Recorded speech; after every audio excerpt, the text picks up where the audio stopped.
Hey guys, what's up? Welcome back to the channel. Does this view look familiar yet? Well, if it doesn't, it's gonna look familiar pretty soon in all the videos. I'm back out here at the new property. I'm extremely excited to be back out here. Well, I can't really say it's the new property yet because the contract doesn't complete and go through until next week. But that's why I'm out here. So the last video you saw I posted on the property, I was testing the water well. With that test, there were 3 tests: a nitrate test, a hardness test, a bacteria test. The bacteria test was strictly for bacteria only in the water. And the other 2 tests that did the hardness and the nitrates did both of those things, but either test did the opposites of what the other test didn't do. And what happened here is those tests had to be sent off and delivered to the test lab within 30 hours. They need to be sent off immediately, and they need to be tested within 30 hours. Well, the nitrate and the hardness tests are okay. They can have the time span between there. But the bacteria test, it has to be tested within 30 hours. Unfortunately for me, on timeline-wise, the lab is about 2 hours away from where I am right now. So, what they suggested I did was test the water and then just ship it off via UPS. And so, thinking that would get there overnight because I paid for overnight shipping. So I did the test. Here's a timeline. Today is Thursday. I was here a week ago Monday. So, what, however many days that is now, 10 days. I was here 10 days ago doing the same thing. I did the test at 1 o'clock in the afternoon. I immediately took it to town to go to the UPS drop-off place. Paid almost $20 for a tiny little box. You guys saw the size of that box for overnight shipping 2 hours away. The reason why I did that at the time was because I was extremely tight on time to begin with. I could not drive the additional 2 hours away, which would put me at the time 6 hours away from another location I needed to be in 3 hours. So there was no way that I could drive there, come back. I kind of strapped myself for time. So I went ahead and shipped it off overnight to the location from my local spot. I watched the UPS guy put it in the truck and go. So I sent it off Monday. Wednesday morning at 10:30, I got a test, or I got a phone call from the test lab, sorry. Lab says, hey, are you so-and-so? I said, yeah. He says, so you guys sent us a lab or a water test. We have a problem. And I'm like, oh, shoot, what'd I do? I didn't do something right. He says, well, you did everything right. The problem is, did you date these wrong? Or time them wrong? I said, no. He says, well, unfortunately for our case and your case in this situation, UPS delivered late. I'm like, what do you mean? He says, you did it at this time. It arrived now, or an hour ago. So I'm calling you now because I just got it opened up. You are 33 hours out from the test sample time. And so I'm like, what do you mean? So you can't test? He says, we have to test it within 30 hours because beyond that, if there is bacteria, yes, it will grow, but we need to have that threshold to either see if it's going to grow or not at 30 hours. So I'm like, well, that sucks really bad. And it was horrible. It sucked. I was kind of like strapped for time because now, as of today, we are signing the final contract on this land and we will own it next week next week, so next Thursday. So I'm like, well, we finalize on the land in 2 weeks, and I need that as a contingency on the property buying process, and I definitely need that. So he's like, well, when next time you're going to go to the property? Well, unfortunately, that's today, the only time I have for the next 2 weeks to get out here to do that. So here I am. I'm going to be doing another bacteria water test, or water bacteria test on the well. But I figured I'd go ahead. I still have enough time. I'm going to be actually driving to the lab today instead of just delivering, because I can't. There's no way I can ship out another $20 package and have it show up in 33 hours rather than 30 hours. The lab is just shy of 2 hours away, so I could just drive it there because I have time today. Last week I didn't, so I'm going to be doing that water test here in a minute. But I figured I'd come out here and I would enjoy the sights and sounds. Now, fun little thing for you guys to think about if you ever buy property. Now, this is something I was told by a good friend of mine years and years ago. He bought 60 acres here in Kansas. He bought it in the spring. He thought he loved this property. He bought it in the spring, immediately started building a house, and that house was built through the summer. Come winter, he told me he made the biggest mistake.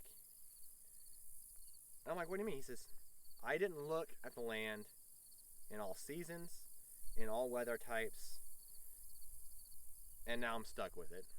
I love this spot in the summertime, in the springtime, in the fall, but the wintertime, it sucks. And I said that, I'm like, well, why wouldn't? Yeah, right. If you love it, you fall in love with a spot in a certain season, that spot may not look very pretty in another season. Now, I love wintertime, so I am preparing for what the winter is going to bring. Now, mind you, I've talked about this already in the property in the last video. 160 acres. We're splitting it 2 ways, 80 acres each. Kind of a mutual thing. So we're going to put there's going to be a geographical line between our properties, but we're still going to maintain our properties together, and go about it that way. On 160 acres, there's roughly 12 trees. We are in blizzard territory here in this part of the state of Kansas. And what am I standing in right now? My driveway. What do you see behind me? A giant berm. Well, that's north. Where does winter weather come from? Straight this way. And what I'm going to get here is a giant snowdrift. Yeah, that snowdrift is just going to fill my driveway like crazy, and not a big problem. Last winter was very wet. Now I know it's not up to the mountain standards, but they did have 2 to 3 inches every single week last winter. The ground was so cold, so frozen. It hadn't been frozen that deep for a very long time. My concrete guy out here, actually, he was here last week when I was here making the video, and he explained to me that last year he had to use his thawing blankets more than he ever has, and the freeze was so deep that he had to keep those thawing blankets on there much longer than he normally does. So, which kind of sucks. I'm ready for it though. But anyways, while I'm out here today testing water, I just wanted to go ahead and I'm going to get some measurements. What's going to happen here is actually I'm going to be buying a tractor soon, which I've talked about that also. Still looking around for the best deal or the best package price for what I can do. I'm talking about for what my vehicle can pull, and what I can do with the tractor. I have to make this wider to begin with because I have to get my home in here. It's a modular home brought in on a trailer and dropped in onto the slab. And like I said in the last video, these are at its deepest point here. I mean, I'm close to the camera now, but I'm 6 foot tall, and that's probably 8 to 9 foot difference in that berm to the top of that. Behind you, it's another foot or 2 taller than I am at its deepest point from in these holes. And so what I'm going to do is actually take and push these back because I want a wider driveway. It needs to be tapered off, widened out. I'm going to seed it for grass. I want a nice pretty driveway. I'm going to probably, at some point, I'll probably do a retaining wall of some sort, like a decorative retaining wall. But that's not today. That is, or not now. That's not in a year.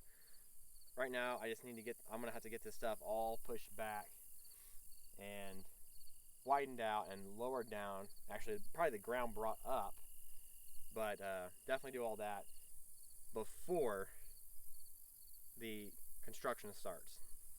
I have heavy machinery coming in here, which they could do all that for me.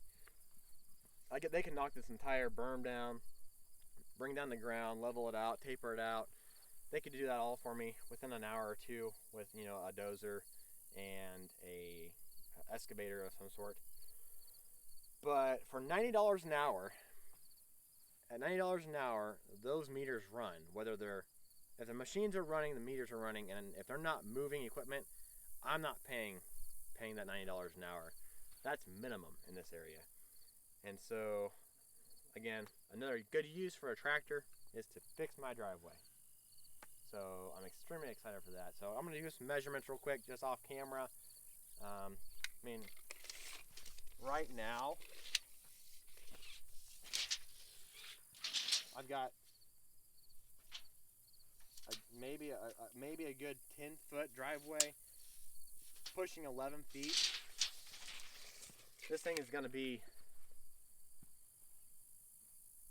15, 16 foot wide down here. Then it will taper up towards the top, of course, because this is all a giant berm. But I want it to widen out down here towards the bottom, towards the road. Again, I will be putting, you know, nice steel pipe, nice entryway, nice sliding gate. It has a swinging gate right now, but I think that'd be too much work, really. I probably have to build it up, but I'm gonna do a nice sliding gate, electric sliding gate. Everybody will have buttons and or a key code to do so. Security out here, because our homes are a ways back, and I want to make sure that I have an eye on the driveway no matter what. So I'm gonna try to do some more measurements here, and then I'll go get the water test bottles and we'll do that test, and then I'm gonna go deliver. Hey, can I test the water here? No? Okay, I'll let you get a drink first. Thank you. I guess.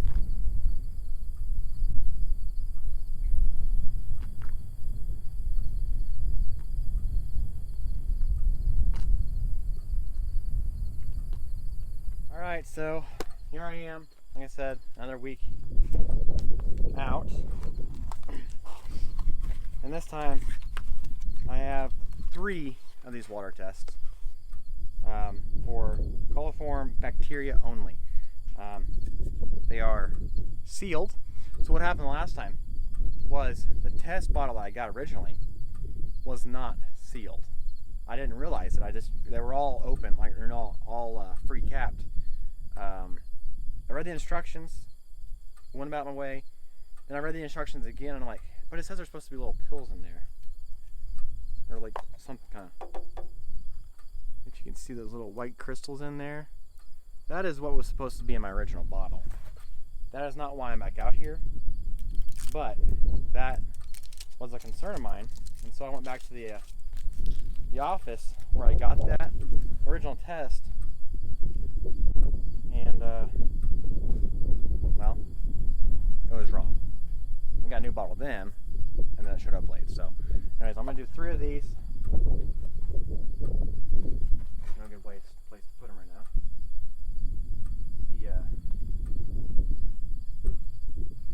The tenant of this land, the leasee of with the cattle, he's moved cattle around from pasture to pasture, and he has 3 different gates here to let them in. So we have the front, the right, and the rear, and they're coming on well, I guess not really the right, the left side of the property right now. So let's go ahead and drain this thing up for 2 minutes, as they asked me to do, and then we'll wipe around like you're supposed to and go on.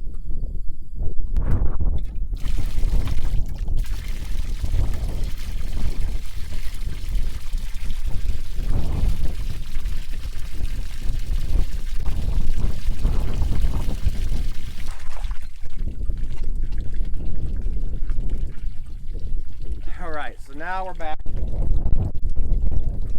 Yeah, that was a long 2 minutes. This tank, I don't know, like I said, it's a 7-8 foot tank. I wiped this thing here. And being that big, takes a little bit to fill up, and it's lower than it was last week. So, not touching.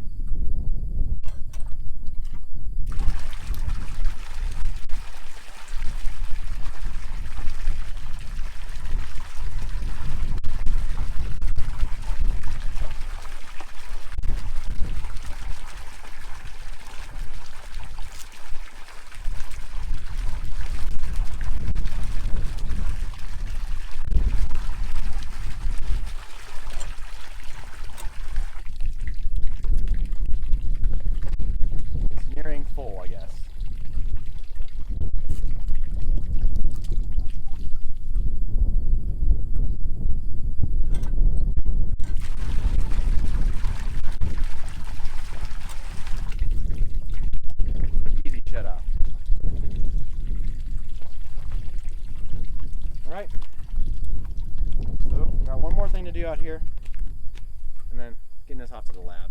Alright, so I got the water well tested. It's all done. And cattle are running. They didn't expect me. They were all feeding. They didn't see me coming up. And I apologize for the wind noise. I put my mic and my tripod away and then decided to take a walk. And then I'm walking to the future pistol range / rifle range. The excitement I have for this is pretty neat. This is all a giant hill and goes into a valley right here. And let me turn around here. I'll show you my 300 or 175 yard pistol range, which will soon be in development. See that valley there? This is all Giant Valley. All that right there. That'll all be my pistol range, my rifle range. House is about 1,500 feet that way, maybe 2,000 feet that way. The other house is the same distance, the opposite direction. But this is a nice little draw. And there's a natural berm, the hill on the backside there. I'll probably build up a berm or some sort of a dirt berm there. But I did come down here on the four-wheelers, but I only came down on the road because, well, I didn't have a reason to come down here at the time and get really in-depth into here in case I didn't like the property. And of course, like I said, we're in the finishing stages of it. But this will all be cleared out. For the most part, it's flat. It needs a little bit of work, but it does kind of go down into a little bottom portion here. But I was going to keep the tree there, which I may keep the tree just for some shade. But you know, I measured this on Google Maps. From the backside to where you see the ground dip down there, I measured from that road to the tree. There's 175 yards, which is more than enough for pistol range. I haven't done beyond the tree because, like I said, I didn't come down here to really see how much further it went. And my property line is actually over that hill, probably another 250 yards, 300 yards. So, this will just be a nice little shade tree here. It'd be great if it's a persimmon tree, but it's not, unfortunately. But I've got another 150 yards. So I got plenty for a rifle range. This is amazing.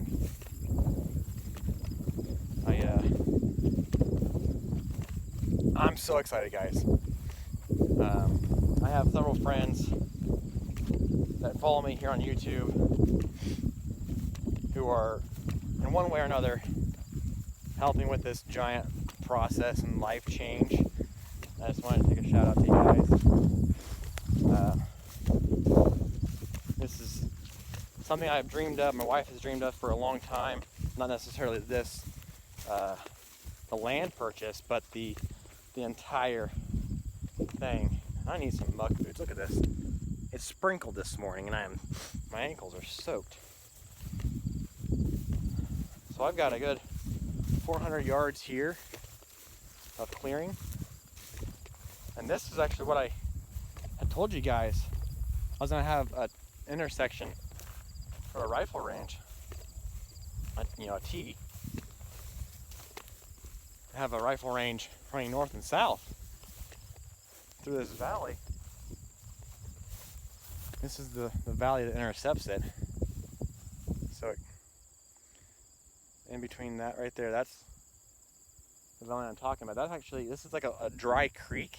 It never fills with water. It is high groundwater. But at the end of that down there is a small pond, which I might go to after a while, but I have to get up to drier ground because my soaking into my socks. But there's a pond, a little dam there that the cattle broke. But I was gonna have this be a nice little rifle range through there. That's probably 600 yards. But I've got 400 yards easily here. So I guess I'll walk over on the cattle trail there, path, and check out the pond, and I'll get back to you guys. So I'm gonna wrap it up here pretty quick. I learned a couple of things today.